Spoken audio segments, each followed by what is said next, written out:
Zelensky critica fuertemente a Europa. Thank you very much. Dear friends, everyone remembers the great American film Groundhog Day with Bill Murray and Andy McDowell. Yes, but no one would want to live like that, repeating the same thing for weeks, months, and of course for years. And yet, that's exactly how we live now. And it's our life. And every forum like this one proves it. Just last year, here in Davos, I ended my speech with the words, "Europe needs to know how to defend itself." A year has passed and nothing has changed. We are still in a situation where I must say the same words, but why? The answer is not just about the threats that exist or may appear. Each year brings something new for Europe and for the world. Everyone turned attention to Greenland. And it's clear most leaders simply are not sure what to do about it.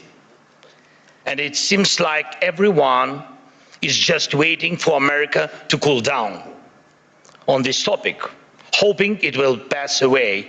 But what if will not? What then? There was so much talk about the protests in Iran, but they drowned in blood. The world has not helped enough the Iranian people, and it's true. It has stood aside in Europe. By the time politicians came back to work and started forming a position, the Ayatollah has already killed thousands. And what will Iran become after this bloodshed? If the regime survives, it sends a clear signal to every bully: kill enough people and you stay in power. Who in Europe needs that message to become a reality? And yet Europe hasn't even tried to build its own response. Let's look at the Western Hemisphere. President Trump led an operation in Venezuela and Maduro was arrested, and there were different opinions about it, but the fact remains: Maduro is on trial in New York. Sorry, but Putin is not on trial. And this is the fourth year of the biggest war in Europe since World War II. And the man who started it is not only free, he is still fighting for his frozen money in Europe. And you know what? He is having some success, it's true. It's Putin who is trying to decide how the frozen Russian assets should be used, not those who have the power to punish him for this war. Thankfully, the EU decided to freeze Russian assets indefinitely, and I'm grateful for that. Thanks Ursula, thanks Antonio, and all the leaders who helped. But when the time came to use those assets to defend against Russian aggression, the decision was blocked. Putin managed to stop Europe, unfortunately. Next point. Because of the America's position, people are now avoiding the topic of the International Criminal Court. And that's understandable. It's American historical position. But at the same time, there is still no real progress on establishing a special tribunal for Russian aggression against Ukraine, against the Ukrainian people. And we have an agreement, it's true. Many meetings with staff and actual work happening inside. What's missing? Time or political will. Too often in Europe, something else is always more urgent than justice. Right now, we are working actively with partners on security guarantees, and I'm grateful for that, but those are for after the war ends. Once the ceasefire begins, there will be contingents and joint patrols and partner flags on Ukrainian soil. And that is a very good step and the right signal that UK and France are ready to actually commit their forces on the ground, and there is already a first agreement on that. Thank you, Keir, thanks Emmanuel, and all the leaders in our coalition. And we are doing everything to make sure that our coalition of the willing truly becomes a coalition of action. And again, everyone is very positive, but, always but the backstop of President Trump is needed. And again, no security guarantees work without the US. But what about the ceasefire itself? Who can help make it happen?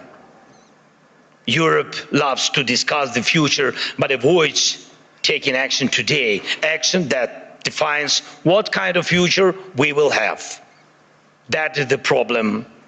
Why can't President Trump stop tankers from the shadow fleet and seize oil, but Europe doesn't? Russian oil is being transported right along European shores. That oil funds the war against Ukraine. That oil helps destabilize Europe. So Russian oil must be stopped and confiscated and sold for Europe's benefit. Why not? If Putin has no money, there is no war for Europe. If Europe has money, then it can protect its people. Right now, those tankers are making money for Putin, and that means Russia continues to push its sick agenda. Next point. I've said it before and I'll repeat it again. Europe needs united armed forces that can truly defend Europe. Today, Europe relies only on the belief that if danger comes, NATO will act. But no one has really seen the alliance in action. If Putin decides to take Lithuania or strike Poland, who will respond? Who will respond? Right now, NATO exists thanks to belief that the United States will act, that it will not stand aside and will help. But what if it doesn't? Believe me, this question is everywhere in the minds of every European leader, and some try to get closer to President, acting, investing in weapons production and etc., building partnerships, getting public support for higher defense spending. But let's remember, until America pressured Europe to spend more on defense, most countries were not even trying to reach 5% of GDP, the minimum needed to ensure security. Europe needs to know how to defend itself. And if you send 30 or 40 soldiers to Greenland, what is that for? What message does it send? What's the message to Putin, to China? And even more importantly, what message does it send to Denmark? The most important, your close ally. You either declare that European bases will protect the region from Russia and China and establish those bases, or you risk not being taken seriously because 30 or 40 soldiers will not protect anything. And we know what to do. If Russian warships are sailing freely around Greenland, Ukraine can help. We have the expertise and weapons to ensure not one of those ships remains. They can sink near Greenland just as they do near Crimea. No problem, we have the tools and we have people. For us, the sea is not the first line of defense, so we can take actions and we know how to fight there. If we were asked, and if Ukraine were in NATO. But we are not. We would solve this problem with the Russian ships. As for Iran, everyone is waiting to see what America will do. And the world offers nothing, Europe offers nothing, and doesn't not want to enter this issue as the supporter of the Iranian people and the democracy they need. But when you refuse to help the people fighting for freedom, the consequences return, and they are always negative. Belarus in 2020 is the example. No one helped their people, and now Russian Oreshnik missiles are deployed in Belarus within range of most European capitals. That would not have happened if the Belarusian people had won in 2020. And we have told our European partners multiple times, act now against those missiles in Belarus. Missiles are never just decoration, but Europe still remains in Greenland mode. Maybe someday someone will do something. The issue of Russian oil is the same. It's good that many sanctions exist. Russian oil is getting cheaper, but the flow has not stopped. And Russian companies that fund Putin's war machine are still working. And that will not change without more sanctions. And we are grateful for all the pressure put on the aggressor. But let's be honest, Europe must do more so its sanctions block enemies as effectively as American sanctions. Why is that important? Because if Europe is not seen as a global force, if its actions don't scare bad actors, then Europe will always be reacting, catching up with new dangers and attacks. We all see that the forces trying to destroy Europe do not face a single day. They operate freely, even operate inside Europe. Every victor who lives off European money while trying to sell out European interests deserves a smack upside the head. And if he feels comfortable in Moscow, it doesn't mean we should let European capitals become little Moscows. We must remember what separates Russia from all of us.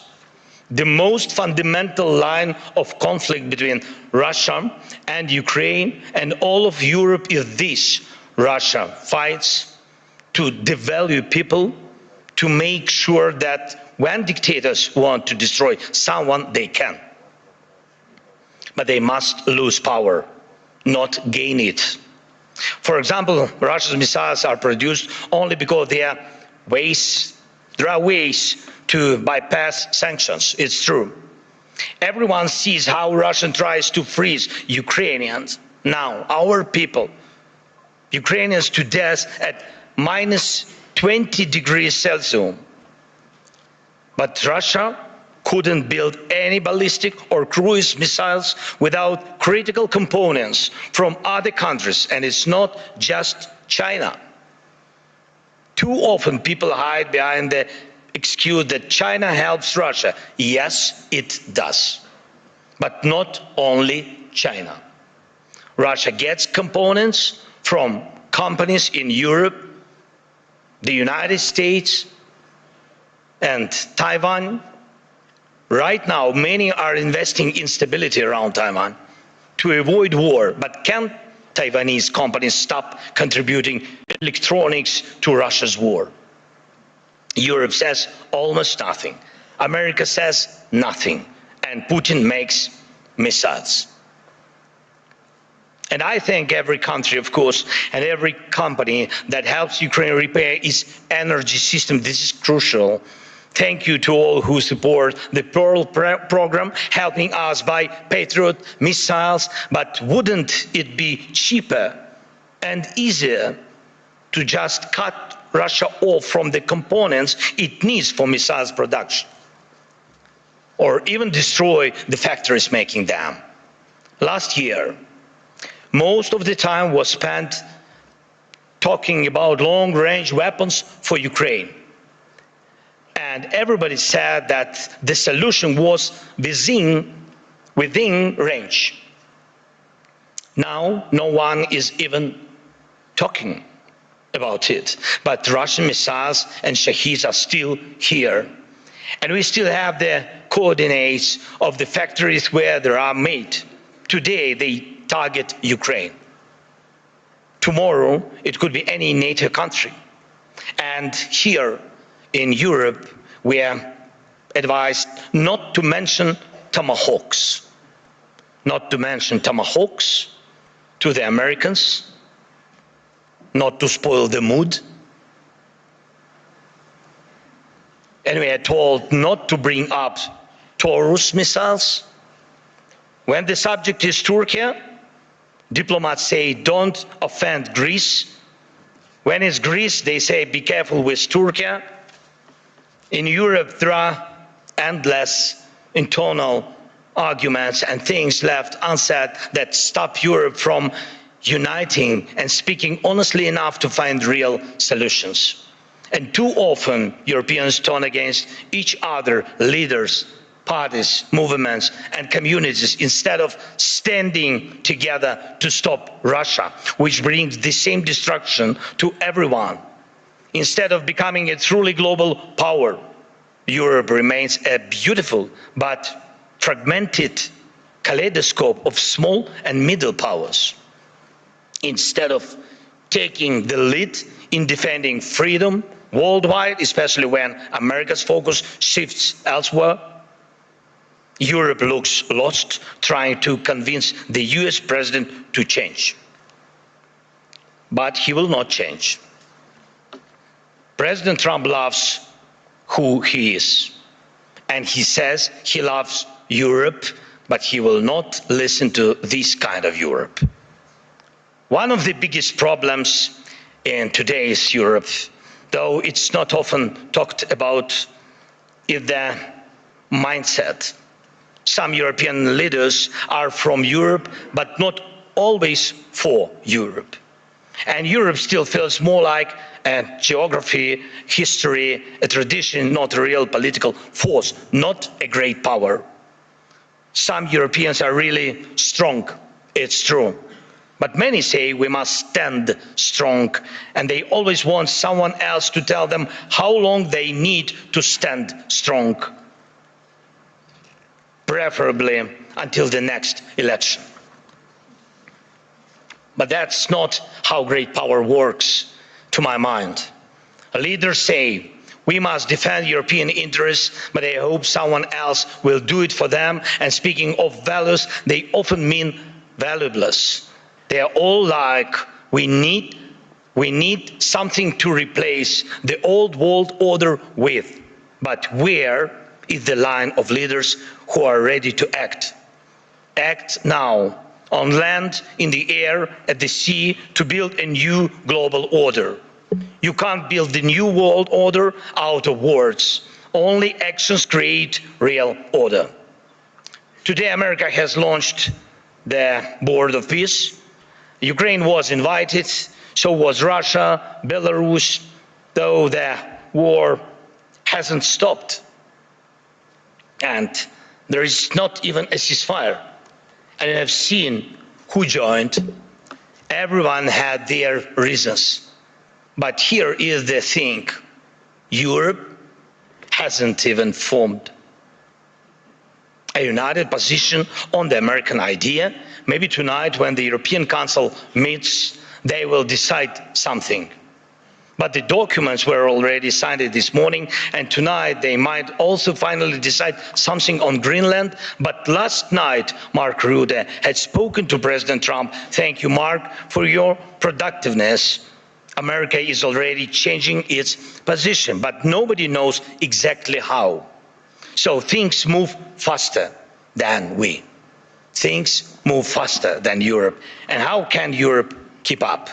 Dear friends, we should not degrade ourselves to secondary roles, not when we have a chance to be a great power together. We should not accept that Europe is just a salad of small and middle powers seasoned with enemies of Europe. When united, we are truly invincible.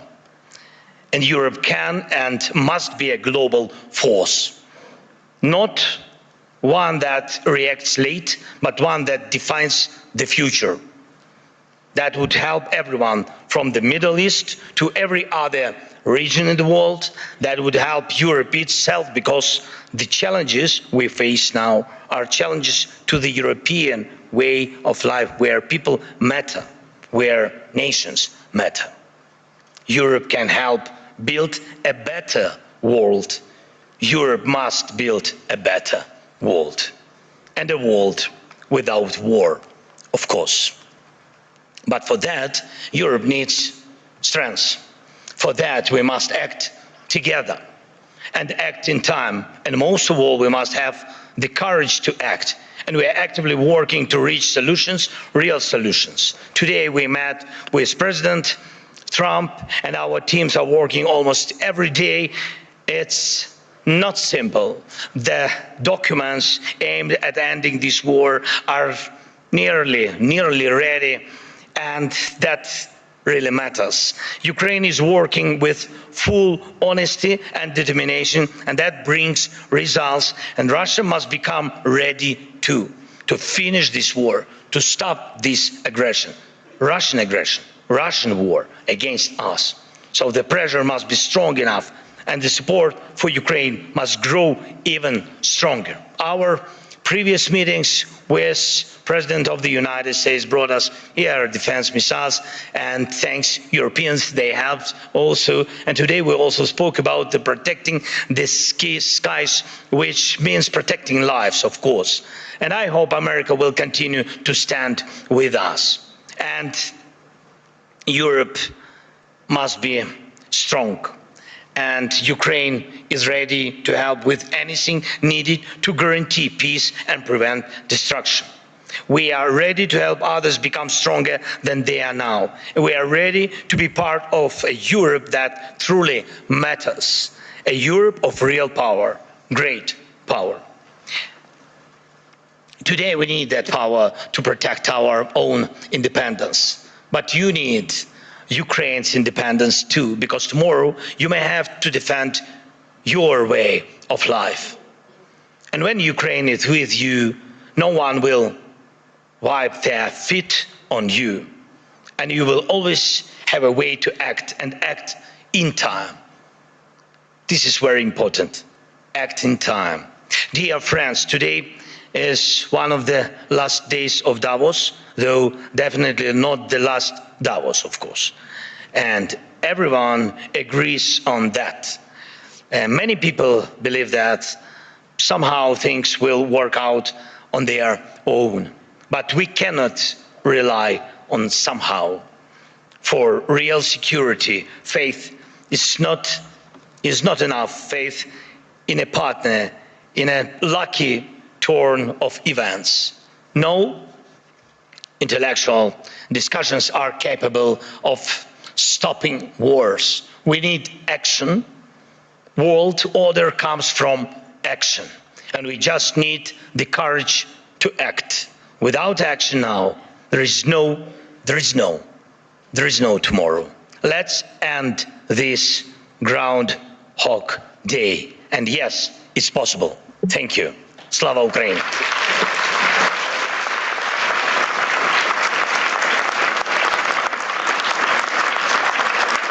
Este sitio puede ayudarte a mejorar tu comprensión de lectura y escucha en inglés. USA Inteligencia Artificial para dividir las oraciones en partes fáciles de entender. Con el reproductor puedes ajustar la velocidad, pausar o retroceder para entender cada frase. Ofrece traducción a 20 idiomas, lo que facilita mucho el aprendizaje. Solo escribe inglés.com en tu navegador y pruébalo ya.